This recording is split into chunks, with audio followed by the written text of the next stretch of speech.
Panyero, marami nang may gustong nag-aantay ng pananaw mo sa pinakamainit na topic ngayong linggo, which is the consolidated answer ad cautelam filed by the legal team of our Vice President Sara Duterte in the impeachment proceedings. For our listeners, ano po ba itong sinasabi na answer ad cautelam? And why do you think her lawyers chose this approach in the impeachment proceedings? May strategy ba behind? Ganito lang, no? Hindi ako parte officially sa defense team ni VP Sara. So it might be inappropriate and unethical on my part to give my opinions.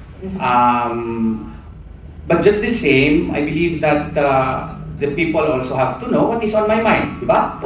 So, yun lang po. You have to take my opinion as it is. Hindi po ako parte doon sa kanyang defense team. Okay? So, sa trial niyan, kung sana walang trial, ang masasabi ko lang, may rason bakit ginawa yan. Ang tingin ko niyan as a practicing lawyer is ang answer ad cautelam, ang ibig sabihin lamang niya, answer just in case. Mga ganun ba? Answer just in case. Okay? Just in case what? Okay? Just in case you proceed further, or just in case you decided against me anyway, at least we have an answer. Yung mga ganun.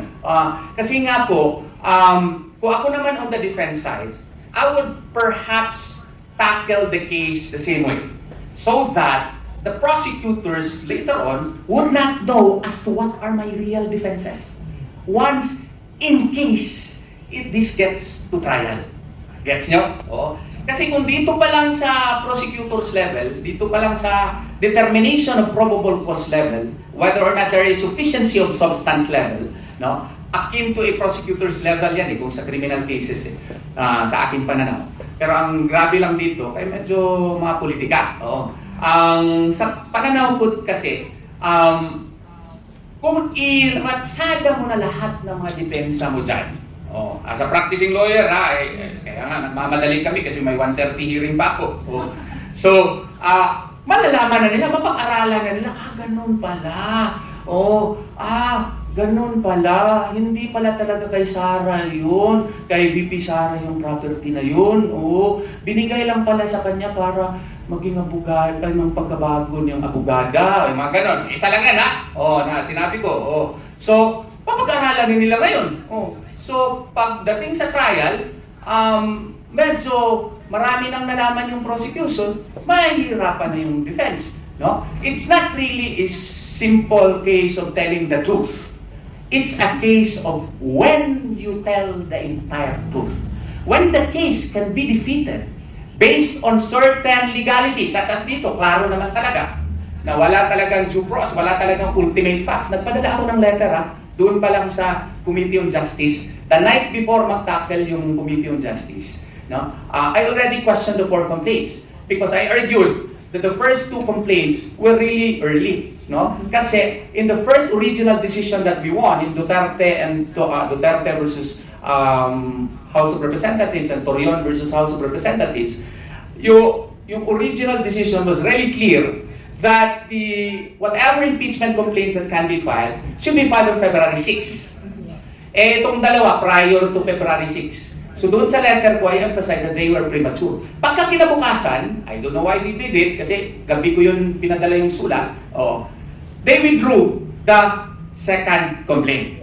And it was a tactical move because I also claim that the third complaint is congenitally infirm. It was void. Why was it void? Because it was endorsed by Representative De Lima. And the second complaint was likewise co-endorsed by Representative De Lima. Of course, they will say, ganito na naman, yung anong 2 views on the matter. Sasabihin nila, there is no prohibition under the 1987 Constitution that a congressman can only endorse once.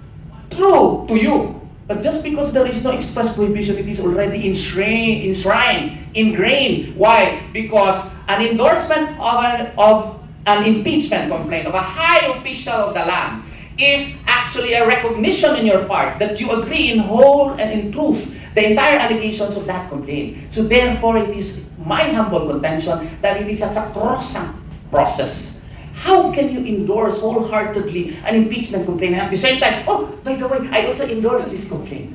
You cannot do that. You are talking of highest officials of the land, the second highest official of the land, 32 million, and then you say, I wholeheartedly support this complaint, and at the same time, I wholeheartedly also support this complaint. What does that tell you about forum shopping? Okay? So, what does it tell you that an endorsement is actually a sacrosanct act as an elected official likewise of a land? So that is my contention. On the fourth complaint, I also said that this fourth complaint is likewise congenitally infirm. Why do I say that? Because they are mere reiterations of the past complaint. Okay? While it may be true that, Madriaga is an addition, his affidavit was an addition, but that cannot constitute as the declarations there are not ultimate facts which would qualify the crimes which are actionable or considered as impeachable, such as the grave violation of Constitution and other crimes that are listed in the 1957 Constitution. So, yung nga lang, ang ginawa ng Committee on Justice, nag-decide sila na sufficient in substance. Okay? Pina-answer nila ngayon si VP Sara. Yung answer nila, kaya nga, answer ad cautelam. Para mapakita ng depensa, sa tingin ko lang, pwede ako magkamali ha. Pwede ako magkamali. Ang babright ng mga lawyers ni VP Sara. So, ang sabi nila, yung ginagawa ninyo ay mali pa rin kasi you violated her due process, yung complaint nila, hindi ninyo in-apply yung standard na inyong ginamit pag-dismiss doon sa kaso against kay Presidente Marcos. May House Committee resolution yon na, ano nga ba yung number nun? 311 ata yun, na nakasaad doon, dinismiss ninyo kasi sabi ninyo walang ultimate facts yung mga cases against Presidente Marcos. So, ang sinasabi ng depensa, kung ginamit niyo yan na standard kay Presidente Marcos na complaint, gamitin rin ninyo dito sa standard ni VP Sara. Bakit hindi niyo ginamit? No? What is good for the gander should be good for the goose. Sa amin yan mga abogado. Kung in-apply niyo yan doon kay Presidente Marcos na standard, i-apply din niyo dito. Anong resulta? Wala ding not sufficient in substance. Yun lang po. Diba? Ang bino-bino ng paliwanag. Sa totoo lang sobrang, meron na ang galing ni VP Sara yung kinaso ng mga lawyers, yung lawyer niya. Parang pang-Harry Potter din yun. Paano pag hindi ka abogado, wala kang kilalang abogado, tapos nakikinig ka lang, iniiwala ka. So ngayon, pag ginagamitan tayo ng mga ganyang salita, we need to be careful. Diba? Buti na lang may attorney-attorney tayo at Tama yan. And he is able to explain it clearly, no, na kayang maabot, no, ng ating mga listeners, sa ating mga viewers. It cannot get any simpler than that, no, na galing sa isang batikang law din. Matakin nyo, no, yung authority na nagsasalita sa harap ninyo ngayon ay siya mismo yung nagtuturo ng batas sa kanyang mga estudyante. And so moving forward, Panyero, the public after expects impeachment proceedings to move quickly, di ba? Kasi nga, ano nga yung nakalagay sa sa Constitution natin? Yung forthwith. Forthwith daw. Yung forthwith kaya. Okay. So the question is, what are the most common misconceptions of Filipinos about how impeachment proceedings actually work under the Constitution? Ito, sinasabi nila, na-impeach na si Inday, hindi na makadagan usab, hindi na makatakbo uli. Ito ganito ha, i-klaro ko talaga sa inyo para kunyari, pareho na medyo matalino na tayo. Kasi ako, hindi ako matalino nag-aaral lang talaga ako So, yung impeachment, kung maabot na yung 1/3 vote po doon sa House of Representatives, i-correct mo lang din ako kung papamali na rin ako, Mama. Si Inday, impeach na. Technically, impeach na siya. Pero hindi pa siya guilty, hindi pa siya pronounced guilty. So, hindi pa rin siya disqualified. Wala pa yung mga consequent, na mga penalties for impeachment. So, merong articles of impeachment yan na gagawin yung yung House of Representatives at ipasa doon sa Senado. Doon sa Senado naman ay magta-trial doon forthwith. Pero kinakailangan may 2/3 vote doon. Kung maabot yung 2/3 vote na 16, hindi yan, maski 23 na lang sila, 20, 16 pa rin ang kailangan yan ha. O, hindi yan ma-reduce. Kaya yan din ang problema nila. Maski makaabot sila ng 1/3 vote, which I hope will not happen, okay? Para hindi na tayo masyadong magulo. Ang dami nating problema eh. Wala nga tayong klarong ginagawa para sa mga OFWs doon sa abroad eh. Tayo, dagdagan pa natin ito. Ang mahal-mahal na ng gasolina. Oh. Ang sa atin dito pinag-uusapan, impeachment Inday. Grabe naman ni Ma'am BP, eh. Sana all. Oh. Anyway, yung sa Senado, kung simpa ko may 2/3 vote, one of the consequent penalty doon is, yun ang hinahangad nila. Ano yung hinahangad nila? Yung perpetual disqualification to hold public office, remove. Tapos aside from removal. Oo. So, ever, kung mangyayari yan, hindi na makatakbo si Ma'am Inday. Oo. Dahil sa mga walang basihanan ng mga complaint na yan. Yun yung inaasam-asam nila. Kasi alam nila na maski sino pang ilagay nila, matatalo ngayong 2028. Kaya nga, by hook or back crook, itry talaga nila yan gagawin. Tayo namang taong bayan, we have the moral responsibility to prevent that from happening. Kasi kung mangyayari yan, wala na tayong choice. Sinong, kung mangyayari si Ma'am Inday, hindi, baka ma-force din tayo na i-field na lang siguro